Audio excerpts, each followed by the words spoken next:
Hello everyone, welcome back to the lab and also welcome back to another new episode of Road to World 2024 where I will be documenting my journey, my grind of myself competing in the competitive Yu-Gi-Oh! TCG and eventually or hopefully make to the Yu-Gi-Oh! World Championship of 2024.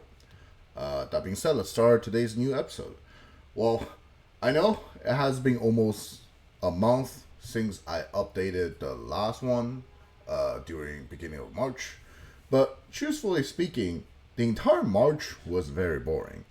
We had a very busy February with the UDS and then YC's Las Vegas and into some other like beginning of the Phantom Nightmare format, and we are going to have a very busy April with several YCS in a row and also several big regionals nearby my area. However, the entire March was very boring. It's completely empty. There was no new cards, no new sets released. There was what else? There was no new balance that everyone at this point had been still waiting for, and there was not even any tournaments nearby due to like me having a Chinese passport, having visa limits, the overseas tournament like YC's Sydney, Australia, YC's Medellin, Colombia. Those are not even available to me, and Europe just completely don't even have YCS at all. And even regionals, I think the schedules were weird, and I didn't have any nearby during the entire March. It was only few remote ones left. So I like then combined with the fact I got actually sick after coming back from Las Vegas. So overall, I just decided to take a break, take the entire March off, take some rest, and just didn't play Yu-Gi-Oh as much as I was. However, I think the break was definitely worth it. But that doesn't mean I absolutely did not touch any Yu-Gi-Oh! I was still like paying attention to the formats, paying attention to the tournament results, like well mainly regional results from more so the central and west coast area of US, and kind of being like participating still, paying attention to the whole meta and some slight shift to it. And also at the same time, as you may already see in the thumbnail, working on some weird stuff. Which is this what episode's mainly gonna be about. So let's hop in. Let me show what I was really working on during my break time. This is the last, what you saw in the last episodes, a kind of Rescue Ace hybrid version of more pure Snake Eye. This was what I like showed how like some of the simple idea was in the last episode, despite it's almost a month ago. If you want to know the more basic details of this list, this whole idea of running a small Rescue Ace engine in the main and bigger Rescue Ace in the side, go take a look at the last episode, which should also be on the channel. However, I made more changes to it because I want to test out a specific thing. Dimension Shifter. Shifter is by far arguably the strongest hand trap that's available to TCG in the TCG card pool. However, it's just because it's very heavy limit that only specific decks can or being able to utilize it, the power of the card.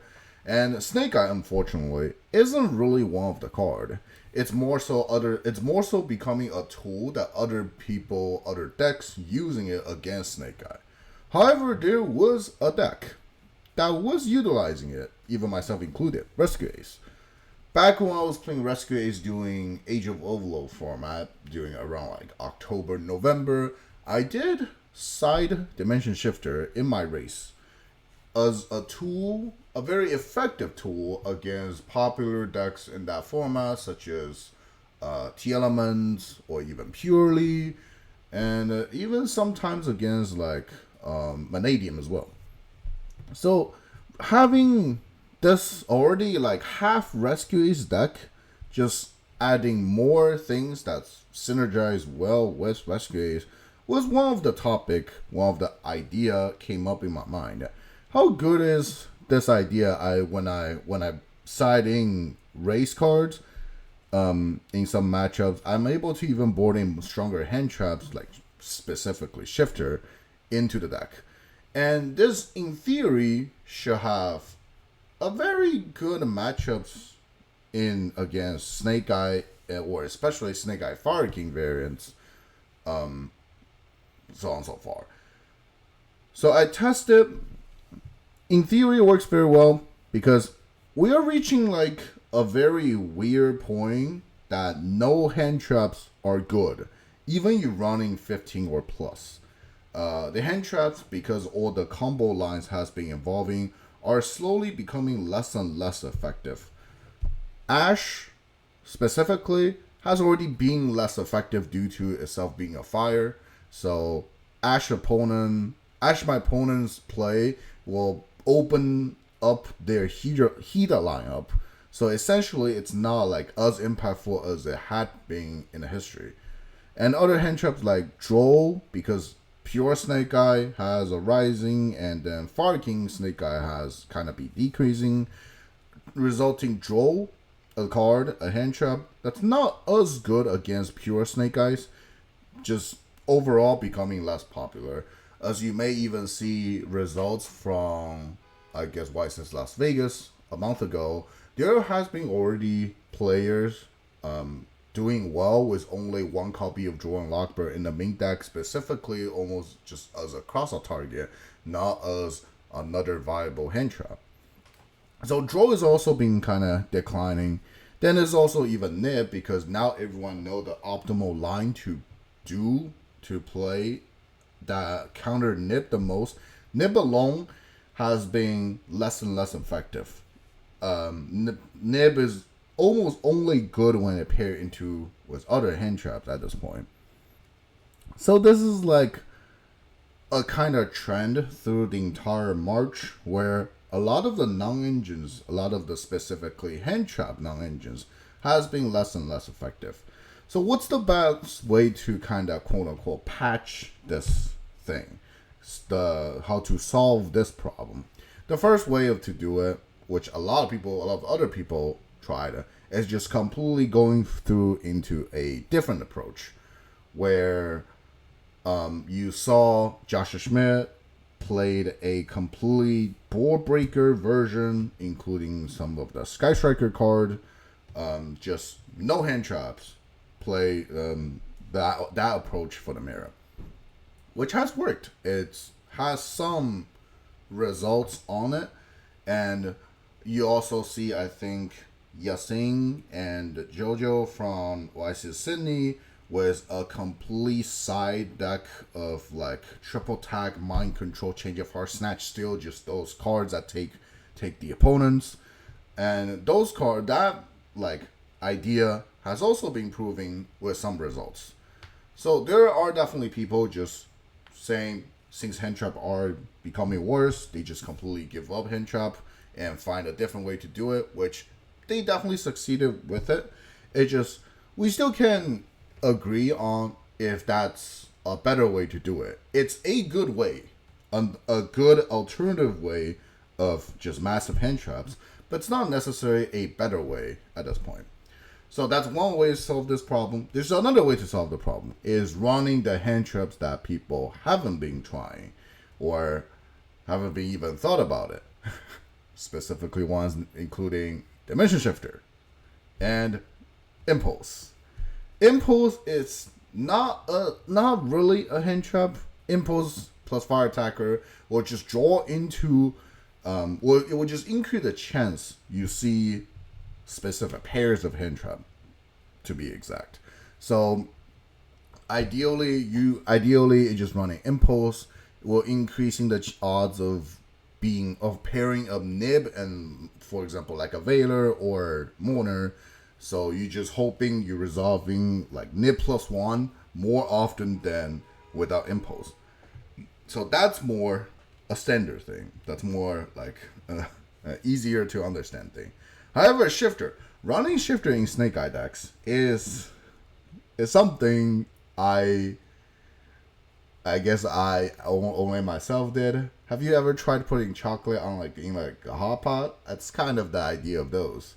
What if we just running shifter? Like the idea, I threw shifter turn one. It will shut down half of the lines of their play, and all they can do probably make an SP, make an IP at most. That's it. And then my turn, because I only used shifter, all I need to do is kind of break into this IP or SP, which usually isn't that hard. And then I still get to keep all my other hand traps from turn one, that even if I didn't set up something big, I still have those to back up for me to use it at turn 3. However, because this interaction, it kind of limited my opponent. And if I'm running engine pieces that kind of able to bypass away or utilize shifters that other people don't, maybe I'm able to set up before them even when going second with the help of shifter. That's the idea of it. Essentially, I delay a turn for them for me to play even going second. And this pairs very well with the Rescue Ace cards. So I brought this to a remote regional in like middle March, right after I was healed from my sickness. Let's just say the theories were good, but in practical, it really isn't feeling as good. Few big examples, few big issues here, and specifically regional levels of tournament, where the Snake Eye ratio of the whole tournament were not as high as I expected to be in like higher level tournaments such as YCS. So a lot of time I'm playing against Rogue or the actual other shifter decks or just the rising popular stun. To the point, having shifter in my side is kind of just saying I have 3 less side cards, and because more than half of my side cards, as you see, are occupied with another Rescue Ace engine, I don't really have those weird like ball wipes to deal with stun or just random anti shifter decks. But my Snake Eye matchups has been going relatively well, and that also including I think Voiceless, because Voiceless also kind of just dies against shifter. And going first, when I'm able to take out most of my hand traps and putting another huge engine of rescues, it's good when it's working. It's good when like I see my hand, I have the regular Snake Eyes line to play, and if those things gets like double or triple hand trap stop, okay, emergency for turbulence step 4, that's game. That has also happened, which made the deck very polarizing. It's very well working when I'm not bricking, but when I am bricking, oh, it's horrible. The Rescue Ace cards, some of them feel like bricks, because the Rescue Ace cards in a Rescue Ace deck, there are more cards to pair these up, like Preventer, like Fire Attacker, even the spells like the Turb Target, these spell traps. If I'm drawing the right pairs, sometimes they just actually like an extender or even just an interruption. Like I've definitely won games because I raw draw the Contain after my Turb get like Valor impermed. But in a like Rescue Ace sub-engine hybrid deck, these cards as bricks, this issue becoming a lot more severe. Every time I draw Fire Attacker or Preventer, I just have a -1 in hand. Every time I go first, despite siding out my hand traps, where I draw Contain or Extinguish, I have 1 less card in hand. And I don't think that problem can be solved in decks like this. And also, the extra deck. Because there is some extra deck lines that kind of dedicated to game plans after shiftering opponent. when I don't shifter my opponent, or either I don't draw it or I don't put shifter in some matchups, the Zeus line doesn't come up often. The Lyrilusk Nightingale doesn't have its special utility yet at the current format, unlike it might be in the future in Legacy of Destruction when Tenpai Dragon is here, then running Lyrilusk becoming like a way to prevent OTK, if you understand if you know what I'm saying. But right now, this thing has no other usage being a Zeus driver. And when I'm in like either able to combo without the need of Zeus, or just absolutely not be able to combo because other things happens, I kind of just been playing the deck with like 12 extra deck. And this feels bad. Also, I mean, Typhon also is a game plan under Shifter, because my opponent most likely won't be making like at least an SP, so maybe they go through other extra that making Typhon alive. So without Shifter, Typhon is also a bit weird. Because we know making Typhon along usually isn't enough. Usually just find yourself a different way to lose the game. So I play the whole regional feeling like I've only 11 extra deck with like sometimes no side deck, or at most 9. And the result wasn't as good. I didn't top 8, so I don't even remember what placement I got. Some few points maybe, but that's about it. I did also tested some like post remote regional. I did also test just more so a pure Snake Eye with Shifter in the side, and let us see how impactful Shifter is in a mirror match setting, with me having now real cards in the extra side. Turned out, Shifter wasn't as good. Specifically, let's say I Shifter my opponent, right? They still have a Snake Eye Ash. They go Ash into Poplar. Poplar grab them Field Spell. These two can just go into like an IP, and then Field Spell will bench him like another Ash or just Oak. In my turn, whenever I summon any monster, Field trigger, get another copy of Ash, and then Ash will grab whatever follow up they missing, and then that's instant link into the SP with both SP effect alive. This alone is actually enough interruption because I'm also under Shifter. In this situation, in order for me to completely like secure the game after using Shifter, I most likely still have to, for example, imperm the Ash, or save the imperm to imperm the SP or IP in my turn, and so on and so forth. So the idea of using Shifter and saving every other hand trap wasn't happening, and my hand requirement was very high for me to actually Shifter and then winning games on the spot.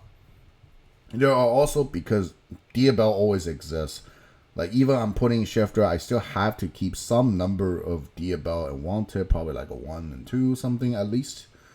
If my starters are only Diabells in my opening 6, well, opening 5 after Shifter, there's no way for me to play, because this Shifter just kind of locked me here.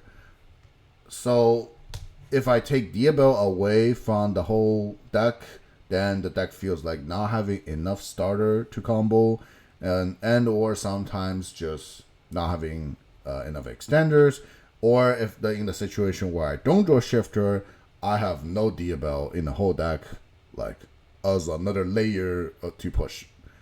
So overall, the idea feels a bit weird, and the flaws are a bit too big. I ended up just dropping the whole idea of running Shifter, running even Rescue Ace with Shifter, or all the bullshit at all. However, what have I learned from this? I did spend like almost a whole week or two just copium on this kind of thing. But I definitely learned something. Running shifter is not a possible thing anymore. But this had definitely taught me how to deal with shifter. Because I was constantly under shifter when I was testing. By my own shifter, by the way. So now it gave me a conclusion. Even if I'm running crossout in the future, I probably don't need a shifter as a crossout target. Because I feel like with Snake Eye naturally being able to do things like IPSP, with you guys probably knowing me playing parallel XC, which functions very well under Dimension Shifter, I had no problem if my opponent just shifted me. I was still able to set up decently big board, decently threatening board that just win on the spot after being shifted. That probably was why, since then, I had no issue against decks like Kashtira or even Flu. Like, the only time I really lost to them was because, like, they not only had shifter, probably also had, like, a Cosmic for my field, or just or another Furnier to just break whatever I had left after shifter. In those kind of situations, there's nothing to do against it. And but that's pretty much it. Since then, like the format now is pretty much divided into Snake Eye variants, Snake Eye variants, voiceless, shifter decks, and stun, and maybe I guess a little bit rogue left. After practicing even running shifter with myself, I now have no problem against all the shifter decks. And I think that's still improvements. Despite I wasn't getting results as I wanted, I still had something learned. And I think there's something good I can share to the public. However, I've been kind of working on some other project in behind, so this video was recorded a bit late. Having no tournaments nearby, decided to take a break, and saw how disappointing the OCG ban list was, combined with we still haven't got a TCG ban list update, kind of killed my motivation of Yu-Gi-Oh! And Yu-Gi tubing together. That's why I didn't do anything, didn't post anything. But now, regionals are back in my area. I went to like PS5 tournament combined with 2 big IO regionals that I will be covering in the next episode. I think I'll start posting again. Hopefully we see a ban list, and if not, then we'll bring might have to play with the same shit again for License Raleigh. That being said, hope you liked today's episode. Hope you also learned something with me. And like I just mentioned, next episode we'll be covering some of my recent IRL tournaments, a PS5 tournament, and 2 big IRL regional performance. So, hope you liked the video. Subscribe to the channel, and I will see you in the next one. Goodbye.